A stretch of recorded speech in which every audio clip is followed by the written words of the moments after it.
اعوذ باللہ من الشیطان الرجیم بسم اللہ الرحمن الرحیم۔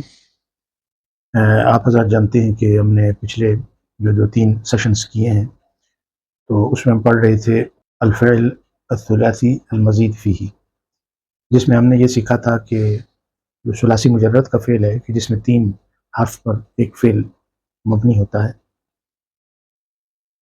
جب اس میں ہم کچھ حروف کا اضافہ کرتے ہیں تو وہ مزید فیہ ہو جاتا ہے۔ بعض اوقات ہم ایک حرف کا اضافہ کرتے ہیں، جیسے باب تفعیل ہے، باب افعال ہے، باب انفعال ہے، باب مفاعلہ ہے، اور بعض اوقات ہم 2 حرفوں کا اضافہ کرتے ہیں، جیسے باب تفاعل ہے، باب تفاعل ہے۔ اس کے بعد کچھ افعال ایسے ہوتے ہیں کہ جس میں 3 حروف کا ہم اضافہ کرتے ہیں۔ مثال کے طور پہ اس کی ایک مثال ہم لیتے ہیں جو زیادہ تر استعمال ہوتا ہے، اور قرآن مجید میں اس کی بہت ساری مثالیں بھی ہمیں ملتی ہیں۔ وہ یہ ہے کہ شروع میں ہم الف، سین اور تے کا اضافہ کر دیتے ہیں، تو یہ 3 حروف کا اضافہ کیا۔ مثلا ایک لفظ ہے غفرہ، اس کا مطلب ہوتا ہے معاف کرنا۔ اللہ تبارک تعالیٰ کی صفات میں آتا ہے نا کہ اللہ جو ہے وہ غفور ہے، رحیم ہے، وہ غفار ہے، بہت معاف کرنے والا ہے۔ اور پچھلی کچھ آیات میں ہم نے وہ پڑھا تھا کہ نغفر لکم، ہوتا نا قولو حتۃ نغفر لکم، اس کے اعراب بھی ہم نے کیے تھے کہ ہم تمہیں معاف کر دیں گے اگر تم معافی طلب کرو گے۔ حتۃ کا یہ معنی تھا۔ تو اب اس کے حرف تو 3 ہیں نا، غین، فا اور را، اس کے پیچھے آپ الف، سین اور تے زیادہ لگا دیں تو یہ بن جائے گا استغفرہ۔ یہ باب، اس کو کہتے ہیں باب استفعال، استغفرہ۔ تو اس کے زیادہ تر معنی ہوتے ہیں کہ وہ فعل کے اندر جو معنی پائے جاتے ہیں اس کو طلب کرنا، تو فعل میں تو معافی ہے، تو استغفرہ کا مطلب پھر کیا ہوا؟ معافی طلب کرنا۔ آپ کے استنصرہ، نصرہ کا مطلب مدد کرنا ہوتا ہے، تو استنصرہ کا پھر کیا مطلب ہوا؟ مدد طلب کرنا۔ مضارع اس کا کیا ہوگا؟ یستنصر، استنصر یہ اس کا فعل امر، لا تستنصر یہ نہیں ہو جائے گی۔ مستنصر یہ اسم الفاعل ہے، یعنی جو مدد طلب کرنے والا ہے اس کو کہتے ہیں مستنصر۔ اور اس میں مفعول کیا ہوگا؟ مستنصر، اور استنصار اس کا جو ہے مصدر ہوگا۔ اسی طرح آپ سورہ فاتحہ میں پڑھتے ہیں ایاک نعبد و ایاک نستعین، یہ لفظ کیا؟ استعان یستعین۔ اصل میں اس کی جو تحلیل ہے وہ میں نے کسی سیشن میں کی تھی بڑی ڈیٹیل کے ساتھ، یہ اصل میں ہے استعوانا، عون سے نا، عون کا مطلب بھی مدد ہے، عین واو اور نون، عون، تو استعوانا ہے۔ تو وہ مختلف تبدیلیوں سے اور تغیرات سے جب گزرا تو وہ استعانہ بن گیا، استعانہ یستعین، نستعین ہم، تو عون وہ فعل ہے، اس کا مطلب ہے مدد، تو استعانہ کا مطلب کیا ہوگا؟ مدد طلب کرنا، اس لیے کہ آپ نے الف، سین اور تے پیچھے لگا دیا۔ تو ابھی جب ہم اگلی آیات آج کریں گے تو اس میں بھی اس باب سے کچھ فعل آئیں گے، اس لیے میں نے چاہا کہ اس کی تھوڑی سی میں آپ کو تفصیل بتا دوں۔ ایک اور ہم مثال لیتے ہیں ان ابواب میں سے کسی ایک کی جو ہم پہلے پڑھ چکے ہیں، مثلا باب افعال ہے۔ تو باب افعال میں آپ نے یہ پڑھا تھا کہ اس کے پیچھے ایک حمزہ جو ہے وہ زیادہ کرتے ہیں، ان ٹرانزٹیو سے ٹرانزٹیو بنتا ہے، اور یہ جو حمزہ پیچھے اس کو عام طور پہ حمزہ التعدیہ بھی بولتے ہیں، کہ اس حمزہ نے اس کے اندر ٹرانزٹیو کے معنی پیدا کر دیے، متعدی کے معنی پیدا کر دیے۔ تو مثالیں پہلے میں بہت ساری دے چکا ہوں، جیسے حسنہ ہے، حسنہ کا مطلب خوبصورت ہونا، احسنہ کا مطلب خوبصورت کرنا کسی چیز کو، اجملہ خوبصورت کرنا، اکرمہ کسی کو عزت دینا، اجلسہ بٹھانا۔ ایک آیہ مبارکہ ہے، اس پہ غور کیجئے۔ اللہ نے فرمایا کہ ان الدین عند اللہ الاسلام، تو میں نے چاہا کہ اس کے اوپر تھوڑی سی اس باب کے حوالے سے روشنی ڈالوں۔ الاسلام، تو اس کا جو روٹ ہے، جزر اس کی ہے وہ تو 3 حرف ہے نا، سین، لام اور میم، سلم، یسلم، تو اس کے پیچھے آپ ایک حمزہ لگا کے اس کو باب فعال میں لے کے جاتے ہیں تو کیا بن جاتا ہے؟ اسلم یسلم۔ اس میں فاعل کیا ہوگا؟ مسلمن، اس میں مفعول کیا ہوگا؟ مسلمن، مصدر کیا ہوگا؟ اسلام۔ یہ تو اس کی ایک لغوی اس کے معنی ہے نا۔ ویسے تو اگر مطلب آپ سے پوچھا جائے تو آپ یہی کہیں گے کہ اسلم کا مطلب مسلمان ہونا، اسلام کے اندر داخل ہونا، جی بالکل ٹھیک ہے، یہی مطلب۔ اب اس باب کی جو خصائص ہیں اس کو سامنے رکھتے ہوئے مزید اس کی گہرائی میں جائیں، قرآن مجید میں آپ مزید غور و فکر کریں۔ وہ انشاءاللہ کسی لیکچر میں یہ بتاؤں گا کہ یہ جو قراءت ہے، جس کو قراء بولتے ہیں نا، پڑھنا، اور اس طرح تلاوت ہے، تلایت سے، پھر اسی طرح ترتیل ہے، ورتل القرآن ترتیلا، پھر اسی طرح تدبر ہے، تو ان کے اپنے اپنے معنی ہیں۔ یعنی ان ابواب کے اندر جب آپ دیکھیں گے، آپ اس کے اوپر زیادہ غور و فکر کریں گے تو وہ معنی آپ کے اوپر کھلیں گے کہ قرآن کی قراءت سے کیا مراد ہوتی ہے، قرآن کی تلاوت سے کیا مراد ہوتی ہے، قرآن کی ترتیل سے ہم کیا معنی لیتے ہیں، اور اس کے تدبر سے ہم کیا معنی لیتے ہیں۔ اس کے اوپر پورا ایک انشاءاللہ اس کے اوپر تفصیلی بات ہوگی۔ تو چونکہ سر دست ہمارا جو مضمون ہے وہ یہ ابواب ہیں، اور اس میں سے ایک یہ مثال لی ہے الاسلام کی۔ تو اصطلاحی معنوں میں اسلام دین ہے، اور فرمایا کہ اللہ کے نزدیک جو سب سے پسندیدہ دین ہے وہ کیا ہے؟ اسلام، الاسلام۔ اور یہ جو دین ہے یہ روز ازل سے ہے، یعنی جب سے حضرت آدم اس دنیا میں تشریف لائے اور ان کو نبوت عطا کی گئی، پھر اللہ کی طرف سے جب احکام اترے، تعلیمات اتری، تو اس وقت جو اللہ نے دین پسند کیا اس کا نام رکھا الاسلام۔ تو اسلام ایک قدیم دین ہے کہ وقت گزرنے کے ساتھ ساتھ جیسے جیسے انسانوں کے پاس اللہ کی کتابیں پہنچی، انبیاء پہنچے، وہ سارے قصے آپ نے قرآن میں سنے، تو دین کو انسان جو ہے وہ مسخ کرتا چلا گیا اپنی تعبیلات کے ذریعے سے، اپنی اعمال کے ذریعے سے، یعنی جو اللہ کی سنن تھی اس کی مخالفت کرتا رہا وہ ہمیشہ۔ تو جس کی وجہ سے وہ جو دین ہے اس کے اندر تبدیلیاں آئیں، جو صحف اللہ تبارک و تعالیٰ اپنے نبیوں پہ اتارتا تھا تو اس کے اندر انسان جو ہے وہ اپنے افکار کو شامل کرتا تھا۔ اللہ کے نزدیک جو دین ہے وہ ایک ہے، اور وہ ہے اسلام۔ یہ جو آپ کو نام نظر آتے ہیں، یہودی، مسیحی، نصرانی، یہ دراصل وہ ملتیں ہیں جو اسلام سے خارج ہو گئیں۔ یعنی اس وقت بھی حضرت عیسیٰ کون سا دین لے کر آئے؟ وہ اسلام تھا۔ حضرت ابراہیم کون سا دین لے کے آئے؟ وہ اسلام تھا۔ اسی لیے آپ کو جو نام دیا گیا وہ کیا تھا؟ حنیفاً مسلماً۔ اور پھر وہ حضرت لوط علیہ السلام کا وہ قصہ ہے، جب وہ بیماری اس پورے معاشرے میں، اس پورے قریے میں، پورے علاقے میں پھیلنے لگی، تو جو مومنین تھے اللہ تعالیٰ نے چونکہ ان کو بچانا تھا اور اس پورے قریے کے اوپر ایک عذاب آنا تھا، تو اللہ کہتا ہے جو مومن لوگ تھے ان کو اس قریے سے نکالا گیا۔ ابھی وہ آیت کیا ہے؟ فَأَخْرَجْنَا مَنْ كَانَ فِيهَا مِنَ الْمُؤْمِنِينَ مَا وَجَدْنَا فِيهَا غَيْرَ بَيْتٍ مِنَ الْمُسْلِمِينَ۔ ابھی دیکھیں لفظ کیا استعمال ہوا؟ مسلمین، یعنی وہاں پہ صرف ایک مسلمانوں کا ایک گھر بچا، وہ حضرت لوط علیہ السلام کا گھر تھا، باقی جتنے بھی تھے مومنین ان کو وہاں سے نکال دیا گیا۔ تو اس وقت بھی اس گھر کو کیا کہا؟ مسلمین۔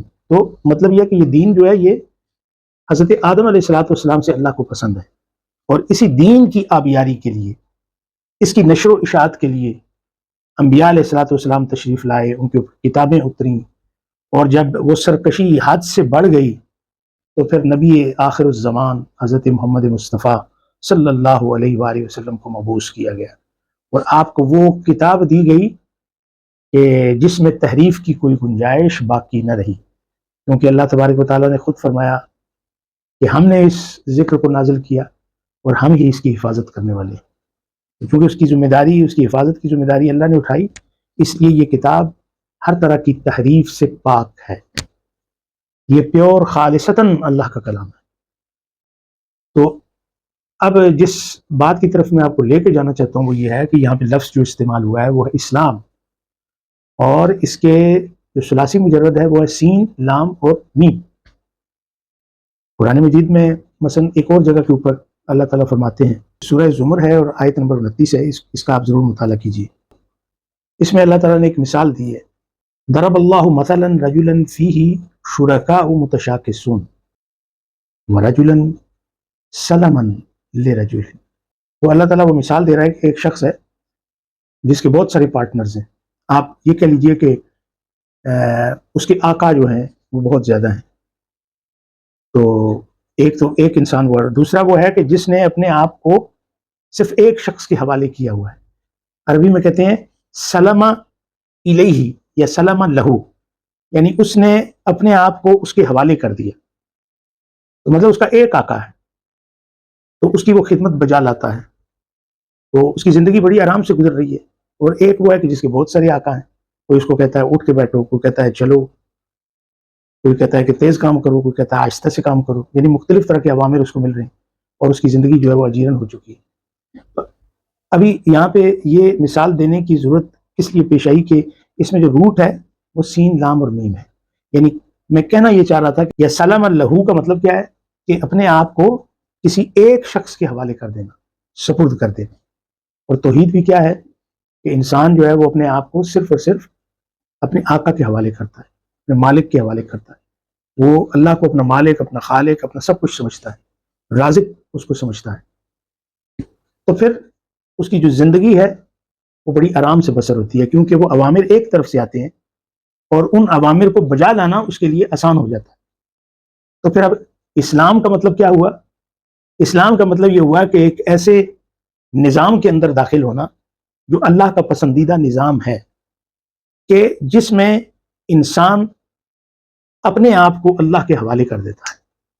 یعنی یہ خود سپردگی کا کمال ہے کہ جس میں انسان اپنے آپ کو اللہ کے حوالے کر دیتا ہے، وہ اس کو آقا، مالک، سب کچھ سمجھتا ہے. تو یہ وہ رستہ ہے جو اس کو سلامتی عطا کرتا ہے، اس لیے اس کو کہا گیا اسلام. اب چونکہ اس رستے پر چل کر وہ سلامتی حاصل کر لیتا ہے، امن حاصل کر لیتا ہے، تو پھر اس کو یہ کہا گیا کہ جو راستہ اس نے اپنے لیے پسند کیا وہ دوسروں کے لیے بھی پسند کرے، یعنی دوسروں کو بھی اس کے اندر داخل کرے. اس لیے فرمایا ادخلوا فی السلم کافہ. وہاں پہ بھی جو قرآن کے اندر لفظ استعمال ہو سلم ہے، یعنی اس سلم کے اندر، اس سلامتی کے اندر، اس نظام کے اندر، اس کوڈ آف لائف کے اندر سارے کے سارے داخل ہو جاؤ. مطلب یہ ہے کہ اپنے آپ کو اللہ کے حوالے کر دو. اسی لیے نبی پاک صلی اللہ علیہ وسلم فرمایا المسلم من سلم المسلمون من لسانہ ویدہ. جب پوچھا گیا کہ مسلمان کون ہے تو آپ نے فرمایا مسلمان وہ ہے جس کے ہاتھ، جس کے پاؤں، جس کی زبان سے دوسرے مسلمان محفوظ رہتے، دوسرے لوگ محفوظ رہتے. یہ دین سلامتی کا دین ہے، یہ دین امن کا دین ہے. اور اس دین کے اندر داخل ہو کر جب ایک انسان سلامتی کو حاصل کر لیتا ہے تو پھر اس کے اوپر فرض ہوتا ہے کہ وہ دوسروں کے لیے بھی سراپا سلامتی بن جائے، دوسروں کے لیے بھی سراپا امن بن جائے. تو پھر وہ صحیح معنوں میں مسلم کہلاتا ہے. اب سورہ آل عمران ہے اور آیت نمبر 83 ہے، اس کے اوپر غور کیجیے. اللہ تعالیٰ فرماتے ہیں افغیر دین اللہ یبغون وَلَهُ أَسْلَمَ مَنْ فِي السَّمَاوَاتِ وَالْأَرْضِ طَوْعًا أَوْ كَرْهًا وَإِلَيْهِ يُرْجَعُونَ. اللہ تعالیٰ فرماتے ہیں، سوال کرتے ہیں کہ کیا اللہ کے علاوہ کوئی ایسا دین ہے جس کو وہ چاہتے ہیں؟ یہ بہت امپورٹنٹ آیہ مبارکہ ہے، اس کے اوپر غور کیجیے کہ کیا مطلب ہے وَلَهُ أَسْلَمَ مَنْ فِي السَّمَاوَاتِ وَالْأَرْضِ طَوْعًا أَوْ كَرْهًا. مطلب یہ ہے کہ زمین اور آسمان میں جو کچھ بھی ہے اس نے اللہ کے سامنے گردن جھکا لی ہے، چاہے وہ خوشی میں ہو یا ناخوشی میں، چاہتے ہوئے نہ چاہتے ہوئے، دونوں صورتوں میں اس نے اللہ کے سامنے گردن جھکا لی ہے. تو یہ اس کا بھی جو صیغہ وہی ہے اسلم یسلم اسلام، یعنی آپ کہہ سکتے ہیں کہ وہ اس نظام میں داخل ہو چکے ہیں جس کو اللہ نے دین کہا، جس کو اللہ نے اسلام کہا. تو اب ہم اس کے اوپر غور کریں. آپ ذرا گردن اٹھا کے اوپر دیکھیں، آسمان کے اوپر جتنی بھی مخلوق ہے، چاند ہیں، ستارے ہیں، فرشتے ہیں، ہوا ہے، پانی ہے، اسپیس ہے، یعنی ہر ایک چیز ہے. تو جب ہم کہتے ہیں کہ اس نے اللہ کے سامنے گردن جھکا لی ہے تو مطلب یہ ہے کہ وہ اس کے دیے ہوئے نظام کے مطابق چل رہے ہیں اور ذرہ برابر بھی ادھر سے ادھر نہیں ہو رہے. جو رب نے کہا ہے تو اس کے مطابق وہ چل رہے ہیں، یعنی اپنی زندگی کو انہوں نے اس اللہ کے احکام کے ساتھ باندھ دیا ہے اور اس کے مطابق چل رہے ہیں.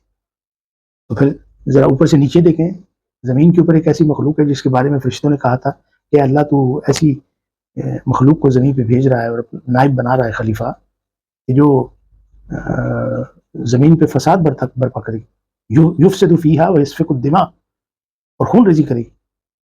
تو مطلب ہے کہ ان کے پاس یہ جو انفارمیشن تھی صحیح تھی. تو جب سے انسان دنیا میں آیا یہی کچھ کر رہا ہے، خون ریزی ہے، جنگیں ہیں اور زمین کے اوپر فساد ہے. تو پتہ یہ چلا کہ جب اللہ نے وہ کوڈ آف لائف دیا جس کو اسلام کہا، تو اس کا مقصد یہی تھا کہ جس طرح آسمان پر اور زمین پر جو اللہ کی انسان کے علاوہ مخلوق ہے وہ اللہ کی تابعداری میں مصروف ہے، اور جس طرح وہ زندگی گزار رہی ہے، اس انسان کو بھی اسی طرح اپنے آپ کو اللہ کے حوالے کرنا چاہیے اور بالکل اسی طرح زندگی گزارنی چاہیے، امن کے ساتھ، سلامتی کے ساتھ، اور زمین کے اوپر فساد برپا نہیں کرنا چاہیے۔ تو جب کہا جاتا ہے ادخلوا فی السلم کافہ، کہ اس کوڈ آف لائف میں داخل ہو جاؤ، اس نظام کے اندر پورے کے پورے داخل ہو جاؤ، مطلب یہ ہے کہ اپنے آپ کو اللہ کے حوالے کر دو، اسی کو مالک رازق اور سب کچھ اسی کو سمجھو، وہی تمہارا حاکم ہے۔ یہ مفہوم ہے اس دین کا جس کو اسلام کہا گیا۔ تو پتہ یہ چلا کہ اسلام کی جو ضد ہے وہ فساد فی الارض ہے، زمین کے اوپر فساد پھیلانا، یہ اسلام کی ضد ہے۔ بہرحال اس کے اوپر اور بھی بہت کچھ کہا جا سکتا ہے، وقت کی کمی کے باعث اس کے اوپر ہم اکتفا کرتے ہیں اور ہم اپنی آیہ مبارکہ کی طرف چلتے ہیں، اس کی ترکیب نحوی اور صرفی کرتے ہیں۔ اعوذ باللہ من الشیطان الرجیم، بسم اللہ الرحمن الرحیم۔ فبدل الذین ظلموا قولا غیر الذی قیل لهم فانزلنا علی الذین ظلموا رجزا من السماء بما كانوا یفسقون۔ جی، تو اس کے اوپر آپ غور کریں کہ فا جو ہے یہ عطف کی ہے، اور بدلا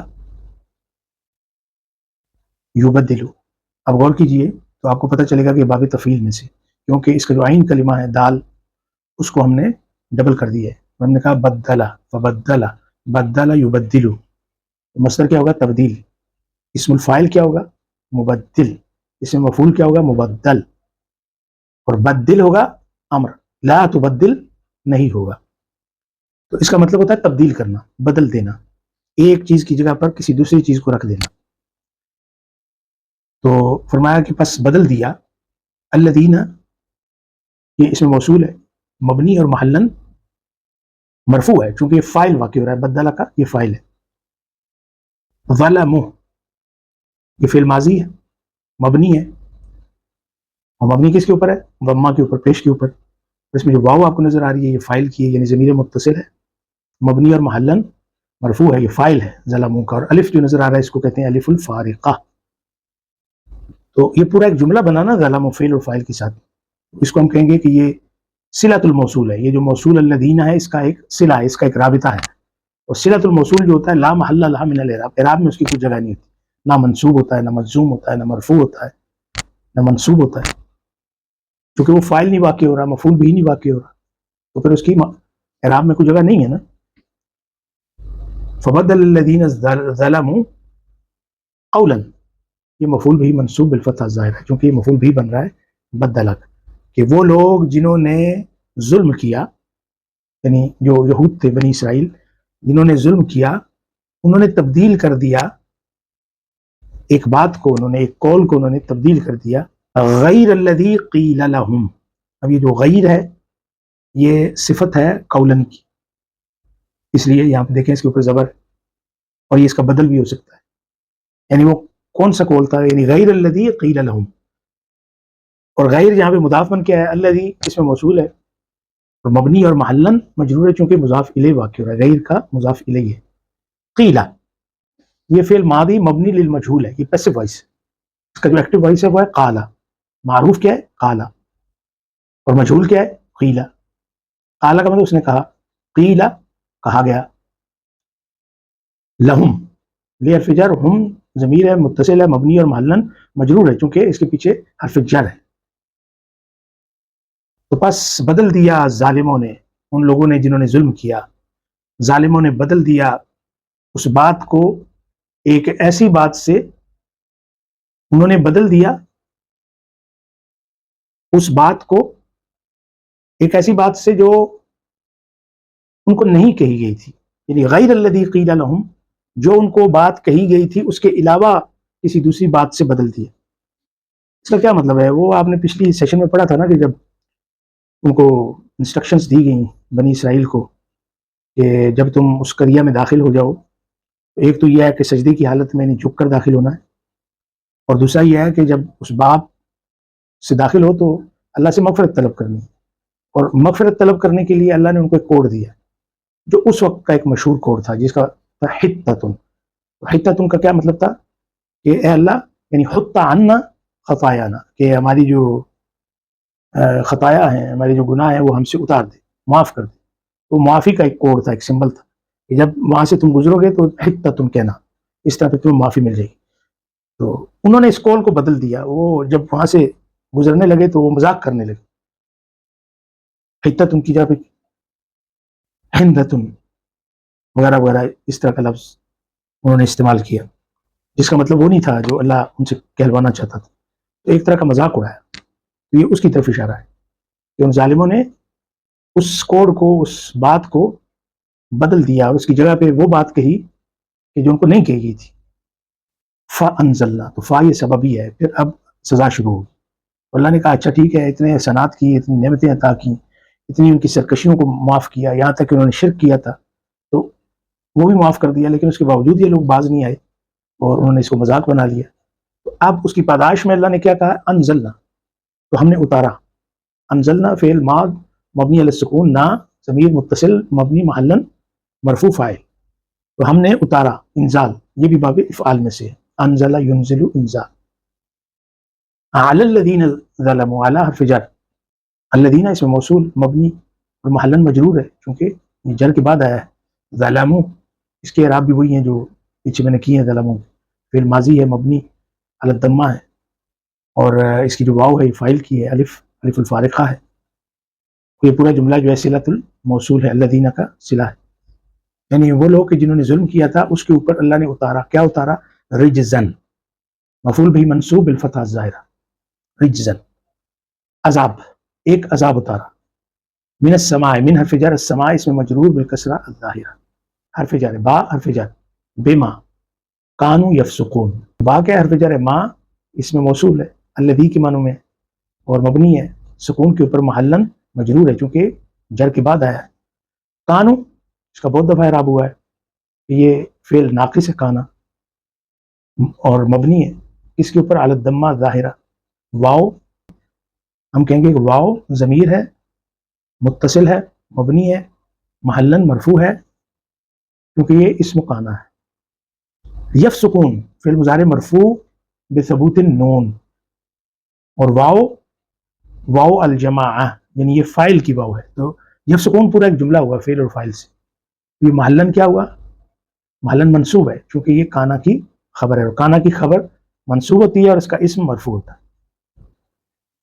یہ اس آیہ مبارکہ کا جو ہم نے ساتھ ساتھ ترجمہ بھی کیا، مطلب بما کانوا یفسقون کا مطلب ہے کہ وہ جو فسق کرتے تھے، گناہ کرتے تھے، اس کی پاداش میں ان کے اوپر آسمان سے ایک عذاب اتارا گیا. وہ کون سے لوگ تھے؟ کہ جنہوں نے ظلم کیا. اس کے بعد ہم اگلی آیہ مبارکہ کی طرف چلتے ہیں. اعوذ باللہ من الشیطان الرجیم، بسم اللہ الرحمن الرحیم. وَإِذِ اسْتَسْقَىٰ مُوسَىٰ لِقَوْمِهِ فَقُلْنَا اضْرِبْ بِعَصَاكَ الْحَجَرَ فَانْفَجَرَتْ مِنْهُ اثْنَتَا عَشَرَةَ عَيْنًا قَدْ عَلِمَ كُلُّ أُنَاسٍ مَشْرَبَهُمْ كُلُوا وَاشْرَبُوا مِنْ رِزْقِ اللَّهِ وَلَا تَعْثَوْا فِي الْأَرْضِ مُفْسِدِينَ. جی تو اس میں دیکھیں واو جو ہے جر ہے، اذ بہت دفعہ آ چکا ہے کہ یہ ظرف زمان ہے، مبنی علی السکون ہے اور محلن منصوب ہے چونکہ یہ مفعول بھی ہے ایک فعل مقدر کا، اور وہ فعل مقدر ہے اذکروا. اب دیکھیں استسقا، یہ آج ہم نے پڑھا ہے نا باب استفعال. تو اصل میں اس کے تین حرف ہیں، سین قاف اور یا. سقا، سقیا یسقا. سقیا یسقا کا مطلب ہوتا ہے کسی کو پانی پلانا، اور اب پانی مانگنا، پیاس لگی ہے اور آپ پانی مانگتے ہیں تو اس کے لیے پھر آپ الف سین تے شروع میں لگائیں گے. آپ کہیں گے استسقا، یستسقی، مستسقی. استسقا اس کا مصدر ہے. وَإِذْ اور وہ وقت یاد کیجئے جب استسقا موسیٰ، جب حضرت موسیٰ نے پانی مانگا. لقومہ، لحرف جر قوم اس میں مجرور بالکسرہ ظاہر اور مضاف، وہ ضمیر متصل مبنی محلن مجرور مضاف الیہ. وہ وقت یاد کیجئے کہ جب حضرت موسیٰ نے اپنی قوم کے لیے پانی مانگا، ان کو پیاس لگی تھی، وہ ایک صحرا تھا، دور دور تک پانی کا نام و نشان تک نہیں تھا. تو آپ کے ساتھ تو بہت سارے لوگ تھے، اور کہا جاتا ہے کہ وہ 12 قبیلے تھے. فقلنا، تو فا سببیہ ہے، قلنا یہ فعل ماضی مبنی علی السکون اور نا فاعل کی ہے. اضرب، یہ فعل امر ہے نا، تو جب ہم اس کو بلائیں گے تو کہیں گے فقل نضرب، اصل میں ہے اضرب، ضرب یضرب، یضرب وہ مارتا ہے، تضرب تم مارتے ہو، تم مارو، اضرب یہ فعل امر ہے، اضرب فعل امر ہے. تو اضرب ہم نے کہا، کس کو کہا؟ حضرت موسیٰ کو کہا اضرب مارو، بے آسا کا، بے حرف جر آسا اس میں مجرور ہے، لیکن اس کے اوپر اس کے نیچے کسرہ آپ کو نظر نہیں آ رہی الف کی وجہ سے، بے آسا کا، اور آسا جو ہے یہ مضاف بھی ہے، کا یہ مضاف الیہ ہے، ضمیر ہے، متصل ہے، مبنی ہے، محلاً مجرور ہے چونکہ مضاف الیہ ہے.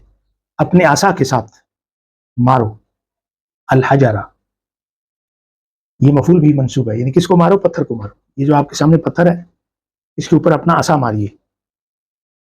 فن فجرت تو آپ نے سبب یہ ہے، انفجرت یہ باب انفعال ہے.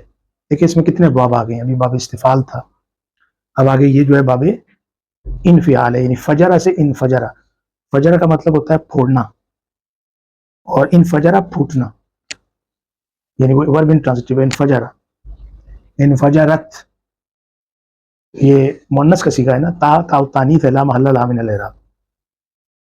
تو یہاں پہ کیوں ہے تانیث مؤنث کیوں آیا وہ آگے آپ کو پتہ چلے گا جب اس کے فائل پہ ہم پہنچیں گے. منہ، من حرف جر، ہو ضمیر متصل مبنی محلا مجرور، منہ.